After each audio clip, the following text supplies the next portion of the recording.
नमस्कार, मी पंजाब डक। म्हणजे 6 तारखेपर्यंत तुम्ही शेतीची कामे करून घ्या, कारण की राज्यामध्ये 7, 8, 9, 10 जूनच्या दरम्यान भाग बदलत पाऊस पडणार आहे, जोराचा पडणार आहे, म्हणून हा अंदाज लागला। पण 6, 7, 8, 9, 10 जून प्रत्येक गावाला एकदा पाऊस येऊन जाणार आहे, म्हणून हा अंदाज लक्षात येतो। पण राज्यातल्या सर्व शेतकऱ्याला सांगू इच्छितो की हा पाऊस पूर्व विदर्भ, पश्चिम विदर्भ, दक्षिण महाराष्ट्र, उत्तर महाराष्ट्र, कोकणपट्टी, खानदेश, मराठवाडा सगळीकडे पाऊस पडणार आहे, म्हणून हा अंदाज लक्षात येतो। पण राज्यातल्या सर्व शेतकऱ्याला सांगू इच्छितो की राज्यामध्ये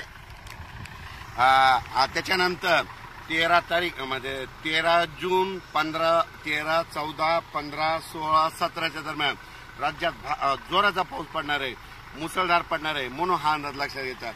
पण राज्यातल्या सर्व शेतकऱ्याला सांगू इच्छितो की राज्यात आजपासून सांगतो की 5 तारखेपासून आज बऱ्याच भागात पावसाला सुरुवात होणार आहे।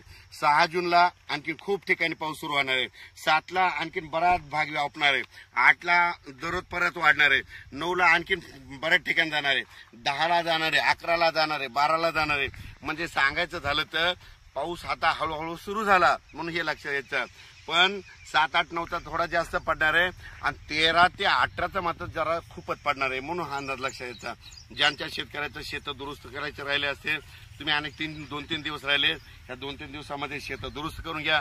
पाहू शकता मी हे संपूर्ण असं शेत सगळं दुरुस्त केलंय। आता थोडा पाऊस पडला आणि रान आंधळ झालं की लगेच पेरणीला सुरुवात करणार आहे। आणि ज्यांना असं म्हणजे रान आंधळ नसलं झालं तर तुम्ही पेरणीची नंतर पेरू शकता। ज्यांच्या जमीन